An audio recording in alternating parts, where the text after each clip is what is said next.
കേരളത്തെ ഒന്നടങ്കം ഞെട്ടിച്ച സംഭവമായിരുന്നു തിരുവല്ലയിലെ സ്പായിൽ ഉണ്ടായ ബലാത്സംഗ കേസ് എന്നത്. തിരുവല്ലയിലെ സ്പായിൽ ഒരു സംഘം അക്രമികൾ എത്തുകയും അവിടുത്തെ ജീവനക്കാരിയായ യുവതിയുടെ കഴുത്തിൽ കത്തിവെച്ച് ഭീഷണിപ്പെടുത്തുകയും അവരെ ക്രൂരമായി ബലാത്സംഗം ചെയ്യുകയും ആ ദൃശ്യങ്ങൾ പകർത്തുകയുമാണ് ഉണ്ടായത്. ആ കേസിൽ ഇപ്പോഴിതാ ഒരു പ്രതി കൂടി പിടിയിലായിട്ടുണ്ട്. നിരണം സ്വദേശി വരുൺ ആണ് പിടിയിലായിട്ടുള്ളത്. ആലുവയിൽ നിന്നാണ് ഇയാളെ പിടികൂടിയത്. ഇനി 3 പേർ കൂടി പിടിയിൽ ആകാനുണ്ട്. വാർത്തയുടെ വിശദാംശങ്ങളുമായി ശശിനാരായണൻ ആണ് ചേരുന്നത്. ശശിനാരായണൻ, കേസിലാകെ 6 പ്രതികൾ ആണല്ലോ ഉള്ളത്. അതിൽ എത്ര പേരെ പിടികൂടാൻ സാധിച്ചിട്ടുണ്ട്? ഇപ്പോൾ അന്വേഷണം ഏത് നിലയിലാണ് പുരോഗമിക്കുന്നത്? അഭിലാഷ, തിരുവല്ല സ്പാ സെന്ററിലെ കേസുമായി ബന്ധപ്പെട്ട് നിലവിൽ 3 പേരാണ് ഇപ്പോൾ പിടിയിലായിട്ടുള്ളത്. മൊത്തം 6 പ്രതികളാണ് ഈ കേസിലുള്ളത്. ഇപ്പൊ 3 പേരാണ് നിലവിൽ പിടിയിലായിട്ടുള്ളത്. ഇപ്പോൾ പിടിയിലായിട്ടുള്ളത് നിരണം സ്വദേശിയായ വരുൺകുമാറാണ് പിടിയിലായിട്ടുള്ളത്. ആലുവയിൽ നിന്നാണ് പോലീസ് ഇന്നലെ രാത്രിയോടുകൂടി വരുൺകുമാറിനെ കസ്റ്റഡിയെടുത്തത്. പിന്നീട് ചോദ്യം ചെയ്തതിനു ശേഷമാണ് ഇയാളെ വിശദമായി തിരുവല്ലയിൽ കൊണ്ടുവന്ന് ചോദ്യം ചെയ്തു വരികയാണ്. ഈ സംഭവവുമായി ബന്ധപ്പെട്ട് 1-ാം പ്രതി മരണശുഭനുമായി അടുത്ത ബന്ധമുള്ള ആളാണ് ഈ 3-ാം പ്രതിയായ ഇപ്പോൾ അറസ്റ്റ് ചെയ്തിട്ടുള്ള വരുൺകുമാർ. അപ്പൊ അതുകൊണ്ട് സ്വാഭാവികമായും ഈ കേസുമായി ബന്ധപ്പെട്ട് വരുൺകുമാറിന്റെ മൊഴിയെടുക്കുകയും ചോദ്യം ചെയ്യലും പോലീസ് തുടരുകയാണ്. നിലവിൽ ഏറെ വിവാദമായ ഒരു കേസാണിത്. തുടക്കത്തിൽ ഈ കേസുമായി ബന്ധപ്പെട്ട് പോലീസിന് ചില വീഴ്ചകൾ ഉണ്ടായതാണ് പൊതുവെയുള്ള ഒരു ആരോപണം. പക്ഷേ അത് പൂർണ്ണമായും പോലീസ് തള്ളുന്നുണ്ട്. കാരണം 1-ാം തീയതിയാണ് ഈ സ്പായിലെ ജീവനക്കാരിയെ ഈ 1-ാം പ്രതി മരണസുദിനും അതുപോലെ തന്നെ ഈ പിടിയിലായ ബലിൻദാസ്, വരുൺകുമാർ എന്ന ഉൾപ്പെടെയുള്ള 6 പ്രതികൾ ഈ തിരുവല്ലയിലെ സ്പായിലെത്തിയതിനു ശേഷം ഈ ഗുണ്ടാപ്പിരിയുമായി ബന്ധപ്പെട്ടിട്ടുള്ള തർക്കത്തിന് ശേഷം പിന്നീട് കൂട്ടബലാത്സംഗം ചെയ്തു എന്നുള്ളതാണ് ഈ കേസ് ഉള്ളത്. പക്ഷേ 2-ാം തീയതിയാണ് പിന്നീട് കേസ് എടുക്കുന്നത് പോലീസ്. അതുകൊണ്ട് തന്നെ പോലീസിനെതിരെ വലിയ ആരോപണം ഉണ്ടായിട്ടുണ്ട്. കാരണം 1-ാം തീയതി നടന്ന കേസിലെ പോലീസ് സ്പെഷ്യൽ ബ്രാഞ്ചിന്റെ അന്വേഷണത്തിലൂടെയാണ് പിന്നീട് കേസെടുത്തതാണ് പോലീസ് നൽകുന്ന മൊഴി. ജീവനക്കാരി മൊഴി പിന്നീടാണ് നൽകുന്നതാണ്, പരാതി നൽകി പിന്നീടാണെന്നാണ് പോലീസ് സ്വമേധ എടുത്ത കേസ് നിലയ്ക്കാണ് പോലീസ് വ്യക്തമാക്കുന്നത്. പക്ഷേ ഈ ഗുണ്ടകളും പോലീസും തമ്മിൽ ചില അവിശ്വസ്ത കൂട്ടുകെട്ട് ഉണ്ട് എന്നുള്ളതാണ് പൊതുവെയുള്ള ആരോപണം. അതുകൊണ്ടാണ് ഈ കാപ്പ കേസിലെ പ്രതിയായ 11ഓളം കേസിലെ പ്രതിയായ ഈ മരണസുബിൻ എന്ന് പറയുന്ന ഈ പ്രതി ഈ കേസിൽ ഉൾപ്പെട്ടിട്ടും പോലീസിന് കൃത്യമായി മനസ്സിലാക്കിയിട്ടും അറസ്റ്റ് ചെയ്യാൻ വൈകി എന്നുള്ള കാര്യം കൂടി ഉള്ളത്. അതിനുശേഷമാണ് ഈ പ്രതികളെല്ലാം സംസ്ഥാനം വിടുന്ന സാഹചര്യം ഉണ്ടായിരുന്നു. ആദ്യം ഈ മരണസുബിനെയും ബലിൻദാസിനെയുമാണ് പോലീസ് പിടികൂടുന്നത്. പിന്നാണ് ഇന്നലെ രാത്രിയോടുകൂടി ഈ ഇപ്പോൾ അറസ്റ്റിലായിട്ടുള്ള വരുൺകുമാറിന്റെ നിരണം സ്വദേശിയാണ് വരുൺകുമാറിനെ പിടിയിലായിട്ടുള്ളത്. ബാക്കി 3 പേരെ കുറിച്ച് ഇതുവരെ പോലീസിന് യാതൊരു വിവരവും ലഭിച്ചിട്ടില്ല. കാരണം ഇവരുടെ മൊബൈൽ ഫോൺ സ്വിച്ച് ഓഫ് ആണ്. ഇവർ സംസ്ഥാനം വിട്ടെന്നുള്ള സൂചനയുണ്ട്. എന്തായാലും ആ തരത്തിലേക്കുള്ള അന്വേഷണം പോലീസ് വ്യാപിപ്പിച്ചിട്ടുണ്ട്. കൃത്യമായ അന്വേഷണം നടത്തുന്നു എന്നാണ് ജില്ലാ പോലീസ് മേധാവി വ്യക്തമാക്കിയിട്ടുള്ളത്. തിരുവല്ല ഡിഎസ്പിയുടെ നേതൃത്വത്തിലുള്ള സംഘമാണ്, പ്രത്യേക അന്വേഷണ സംഘം രൂപീകരിച്ചാണ് ഈ കേസ് മുന്നോട്ട് പോയിക്കൊണ്ടിരിക്കുന്നത്. അഭിലാഷേ, അതായത് ശശിനാരായണൻ, ഇതൊരു കൊട്ടേഷൻ ആയിരുന്നു എന്നതാണല്ലോ അറിയാൻ സാധിച്ചത്. അതായത് ഈ പെൺകുട്ടിയെ അല്ലെങ്കിൽ ഈ യുവതിയെ ക്രൂരമായി ഉപദ്രവിച്ച ശേഷം ഇത് കൊട്ടേഷനാണ് എന്ന് ഈ പ്രതികൾ പറഞ്ഞു എന്നുള്ളതാണല്ലോ. അപ്പോൾ അത്തരം വിവരങ്ങൾ, ഇത് ആർക്ക് വേണ്ടി നടത്തിയ കൊട്ടേഷൻ, ആരൊക്കെയാണ് ആ കൊട്ടേഷന്റെ ഭാഗമായത്, ഇത്തരം കാര്യങ്ങളിൽ വ്യക്തത വന്നിട്ടുണ്ടോ അന്വേഷണ സംഘത്തിന്? അഭിലാഷ, നിലവിൽ ഗുണ്ടാപ്പിരിവുമായി ബന്ധപ്പെട്ട തർക്കമാണ് പിന്നീട് ആക്രമണത്തിലേക്ക് ബലാത്സംഗത്തിലേക്കും പോയെന്നാണ് പോലീസ് ഇപ്പോഴും ഉറച്ചു വിശ്വസിക്കുന്നത്. പക്ഷേ ഈ സ്ഥാപനത്തിന്റെ ഉടമ, തിരുവല്ലയിലെ ഈ സ്പാ സെന്ററിന്റെ ഉടമ വ്യക്തമാക്കുന്നത് അതല്ല, കൊട്ടേഷനാണ് ഇതിന്റെ പിന്നിലെന്നാണ് കഴിഞ്ഞ ദിവസം ഈ ഉടമ വ്യക്തമാക്കിയിട്ടുള്ളത്. പക്ഷെ അത്തരം പരാതി പോലീസിന്റെ രേഖാമൂലം ലഭിച്ചിട്ടുള്ളതാണ് കഴിഞ്ഞ ദിവസം ജില്ലാ പോലീസ് മേധാവി വ്യക്തമാക്കിയത്.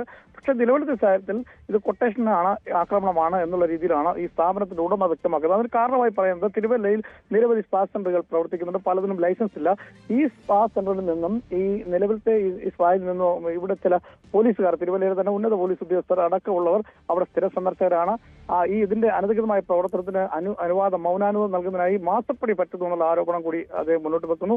അതുകൊണ്ടാണ് പറയുന്നത് സ്വാഭാവികമായും തന്റെ സ്ഥാപനത്തെ തകർക്കാൻ വേണ്ടി ഇത്തരത്തിലൊരു ലക്ഷ്യം ഈ മറ്റ് സ്പാ സെന്ററുകൾക്കുണ്ട്. അവർ കൊടുത്ത കൊട്ടേഷനാണ് ഇത്തരം ഒരു ആക്രമണത്തിന് പിന്നിലാണ് ഈ സ്ഥാപന ഉടമ വ്യക്തമാക്കുന്നത്. പക്ഷെ അങ്ങനൊരു രേഖാമൂലം പരാതി ലഭിച്ചിട്ടെന്നാണ് ജില്ലാ പോലീസ് മേധാവി വ്യക്തമാക്കുന്നത്. പോലീസ് ഇപ്പോഴും ഉറപ്പിച്ചു പറയുന്നത് ഇത് കൊട്ടേഷനാണ്, ഗുണ്ടാ പിരിവുമായി ബന്ധപ്പെട്ടുള്ള തർക്കമാണ്, അതിന്റെ പേരിലാണ് ഈ ആക്രമണം ഉണ്ടായത്. അത് നൽകാത്തോട് 50,000 രൂപയാണ് പ്രതികൾ ചോദിച്ചത്. പല പ്രാവശ്യവും പലതവണയും അവിടെ ഈ പിരിവുമായി ബന്ധപ്പെട്ട് പ്രതികൾ ചെന്നിട്ടുണ്ട്. ഈ സംഭവ ദിവസം 1-ാം തീയതി അവിടെ 3:30 അവിടെ ചെല്ലുന്നു. അതിനുശേഷം പണം ചോദിച്ചത് കൊടുക്കാതെ വന്നതോടുകൂടിയാണ് ജീവനക്കാരിയെ ജീവനക്കാരിയെ കഴുത്തിൽ കത്തി വെച്ച് പീഡിപ്പിച്ചത്, ബലാത്സംഗം ചെയ്ത് ആ ബലാത്സംഗത്തിൽ ഈ മറ്റു പ്രതികൾ കൂട്ടുപ്രതികളും ഒപ്പം ഉണ്ടായിരുന്നു എന്നുള്ളതാണ് പോലീസിന്റെ മൊഴി. അതിന്റെ അടിസ്ഥാനത്തിലാണ് 3 പേരെ ഇപ്പോൾ കസ്റ്റഡി എടുത്തിട്ടുള്ളത്. ബാക്കി 3 പേരെ കൂടി പോലീസ് അറസ്റ്റ് ചെയ്യാനുള്ള ഊർജിതമായ അന്വേഷണം നടക്കുന്നതാണ് വ്യക്തമാക്കുന്നത്. പക്ഷെ അത്തരത്തിൽ ഒരു വലിയ രീതിയിലുള്ള ഒരു അന്വേഷണം പോലീസ് നടത്തുന്നു എന്നുള്ളതാണ് നമുക്ക് ഇപ്പോൾ ലഭിക്കുന്ന വിവരം. പോലീസിന് വീഴ്ച ഉണ്ടായിട്ടില്ല എന്ന് ആവർത്തിച്ച് പോലീസ് വ്യക്തമാക്കുമ്പോഴും ഇത്തരത്തിൽ ചില ആരോപണങ്ങൾ, ഈ 1-ാം തീയതി നടക്കുന്ന കേസ് 2-ാം തീയതി പോലീസ് എഫ്ഐആർ ഇടുന്നു, ആ അത്രയും സമയം ഈ പ്രതികൾക്ക് രക്ഷപ്പെടാൻ കിട്ടി എന്നുള്ള വിവരം കൂടി പലതരത്തിലുള്ള ആരോപണമുണ്ട്. അതായത് പോലീസും ഈ ഗുണ്ടകളും തമ്മിൽ ചില ബന്ധങ്ങളുണ്ട്, ആവശ്യത്തിൽ കൂട്ടുകെട്ടുണ്ട്, അതുകൊണ്ടാണ് ഈ പ്രതികൾക്ക് രക്ഷപ്പെടാൻ സമയം ലഭിച്ചു എന്നുള്ള ഒരു ആരോപണം കൂടി പുറത്തു വരുന്നുണ്ട് അഭിലാഷേ. യെസ്, അതോടൊപ്പം ഈ ചില രാഷ്ട്രീയ നേതാക്കൾ ഉൾപ്പെടെ ഈ വിഷയമുണ്ടായതിനു ശേഷം ഇടപെട്ടു.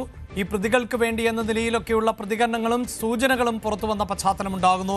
ഒപ്പം ഇതേ സ്ഥാപനത്തിലെ തന്നെ ജീവനക്കാരിക്ക് ബന്ധമുണ്ട് ഈ പ്രതികളുമായി എന്ന തരത്തിലുള്ള സൂചനകൾ പുറത്തു വരുന്നു. അപ്പോൾ അതിലൊക്കെ സമഗ്രമായ ഒരു അന്വേഷണം ഇപ്പോൾ നടക്കുകയാണോ? അത്തരം കാര്യങ്ങൾ കൂടി പരിശോധിക്കുന്നുണ്ടോ? അതോടൊപ്പം പോലീസുകാർക്ക് ഇത്തരം ഗുണ്ടാ സംഘങ്ങളുമായി ബന്ധമുണ്ട് എന്ന തരത്തിലുള്ള സൂചനകൾ പുറത്തു വന്നിരുന്നല്ലോ, അതിലൊരു ആഭ്യന്തര അന്വേഷണം നടക്കുന്നുണ്ടല്ലോ, അതിന്റെ പുരോഗതിയും എങ്ങനെയാണ് ശശിനാരായണൻ?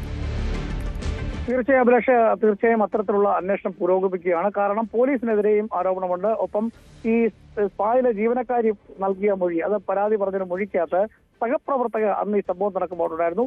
സഹപ്രവർത്തകയ്ക്ക് ഗുണ്ടകളുമായി, സഹപ്രവർത്തകയുടെ ആൺ സുഹൃത്തിന് ഈ ഗുണ്ടകളുമായി ബന്ധമുണ്ടെന്നുള്ള ആരോപണം ഈ ബലാത്സംഗം ചെയ്ത ജീവനക്കാരി, പീഡിപ്പിക്കപ്പെട്ട ഇതിനിരയായ അതിജീവിത വ്യക്തമാക്കുന്നു. സഹപ്രവർത്തക ആ സമയത്ത് യാതൊരു തരത്തിലും ഈ ഗുണ്ടകളെ തടയുന്നതിനോ ഇത് എതിർപ്പ് ഉണ്ടാവുന്നതിനോ അല്ലെങ്കിൽ തടസ്സം നിൽക്കുന്നതിനോ ഈ രക്ഷപ്പെടുന്നതിനോ ഒന്നും ഒരു സഹായവും ഈ സഹപ്രവർത്തക, ഈ സ്പായിലെ അതിജീവിയോടൊപ്പം ഉണ്ടായിരുന്ന സഹപ്രവർത്തക ചെയ്തില്ല. അതിന് കാരണം ഈ സഹപ്രവർത്തകരുടെ ആൺ സുഹൃത്തിന് ഈ ഗുണ്ടകളുമായി ബന്ധമുണ്ടെന്നുള്ളൊരു ആരോപണം കൂടി ഈ ബലാത്സംഗത്തിനിരയായ അതിജീവിത വ്യക്തമാക്കിയിട്ടുണ്ട്. ആ കാര്യം കൂടി പോലീസ് അന്വേഷിക്കും എന്നാണ് വ്യക്തമാക്കിയിട്ടുള്ളത്. സ്വാഭാവികമായി അത്തരത്തിൽ ഒരു അന്വേഷണം ഉണ്ടെന്നാണ് SP പറഞ്ഞത്. അങ്ങോട്ട് പരാതി ലഭിച്ചിട്ടുണ്ടെങ്കിൽ തീർച്ചയായിട്ടും അതിന് ആ കാര്യം കൂടി അന്വേഷിക്കും. പിന്നെ ഈ നിലവിലത്തെ സാഹചര്യത്തിൽ മാസപ്പടി പോലീസുകാർ ഇതുമായി ബന്ധപ്പെട്ട് വാങ്ങുന്നുണ്ടെങ്കിൽ അതിനും അന്വേഷണം നടത്തും. ഒപ്പം ഈ ഗുണ്ടകളുമായി പോലീസിന് ആവശ്യത്തെ കൂട്ടുകെട്ടുണ്ടെങ്കിൽ അതിലും നടപടി ഉണ്ടാകും. അതിന്റെ പേരിൽ ഒരു ആഭ്യന്തര അന്വേഷണം കൂടി ഇപ്പോൾ നടക്കുന്നുണ്ട്. എന്തായാലും ബഹുത്തല അന്വേഷണവും നടപടികളും ചിലപ്പോൾ ഒരു പക്ഷേ ഈ കാര്യത്തിൽ ഉണ്ടാവാൻ സാധ്യതയുണ്ട്. വിശദമായ ഒരു അന്വേഷണമാണ് നടക്കുന്നത്. നമുക്കറിയാം, നഗരമധ്യത്തിൽ പട്ടാപ്പകൽ 3 മണിക്കാണ് 1-ാം തീയതി ഇത്തരം സംഭവം ഉണ്ടാകുന്നത്. തൊട്ടടുത്തുള്ള സ്ഥാപനങ്ങളുണ്ട്.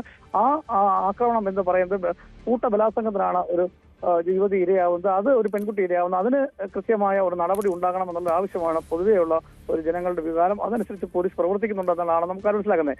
പക്ഷേ 11ഓളം കാപ്പ കേസിലെ പ്രതിയായ കേസിലെ 1-ാം പ്രതി മരണസുബിനെ പോലീസ് സ്റ്റേഷനിൽ കൊണ്ടുവരുമ്പോൾ ആ മരണസുബിനെ ഉൾപ്പെടെ ഇറക്കാനുള്ള ശ്രമം ഭരണകക്ഷിയിലെ നേതാക്കൾ ശ്രമിച്ചു എന്ന് അവിടെ സ്റ്റേഷനിൽ എത്തി എന്നുള്ള വിവരം കൂടിയുണ്ട്, അത് ആരോപണം കൂടിയുണ്ട്. അത് ഈ സുബിനെ 11ഓളം കേസുകൾ ചെയ്ത ഗുണ്ടകൾക്ക് രാഷ്ട്രീയ പിൻബലം ഉണ്ടെന്നുള്ള തെളിയിക്കുന്ന സൂചനയാണത്. തീർച്ചയായും അത്തരത്തിൽ പോലീസ് ഈ രാഷ്ട്രീയ പാർട്ടികൾ അത്തരത്തിലൊക്കെ ഗുണ്ടകൾക്ക് സഹായം ചെയ്യുന്നു എന്നുള്ള ആരോപണം നിലനിൽക്കുന്ന കേസാണ്. അതുകൊണ്ട് ഗൗരവകരമായ കാര്യമാണ്. അന്വേഷണം കൃത്യമായി തന്നെ നടത്തുന്നു പോലീസ് എന്നുള്ളതാണ് പോലീസ് വ്യക്തമാക്കുന്നത്. അഭിലാഷേ, തീർച്ചയായും രാഷ്ട്രീയ പാർട്ടികളുടെ ഒത്താശയില്ലാതെ, പോലീസുമായി അവിശുദ്ധ കൂട്ടുകെട്ടില്ലാതെ എങ്ങനെയാണ് പട്ടാപ്പകൽ 3 മണിക്ക് ഒരു സ്ഥാപനത്തിലേക്ക് ഒരു സംഘം ആളുകൾക്ക് കയറി വന്ന് കഴുത്തിൽ കത്തിവെച്ചൊരു യുവതിയെ ഭീഷണിപ്പെടുത്തി അതിക്രൂരമായി ബലാത്സംഗം ചെയ്ത് അതിന്റെ ദൃശ്യങ്ങൾ പകർത്താൻ സാധിക്കുക എന്നത് തന്നെയാണ് പൊതുസമൂഹം ഒന്നടങ്കം ചോദിക്കുന്നത്.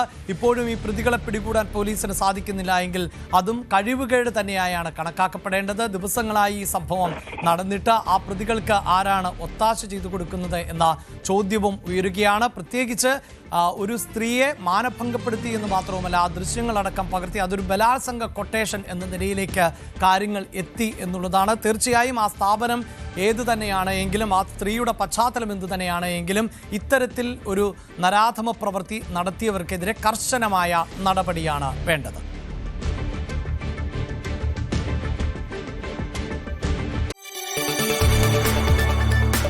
കൂടുതൽ വാർത്തകൾക്ക് News 18 Keralam YouTube channel subscribe ചെയ്യുക.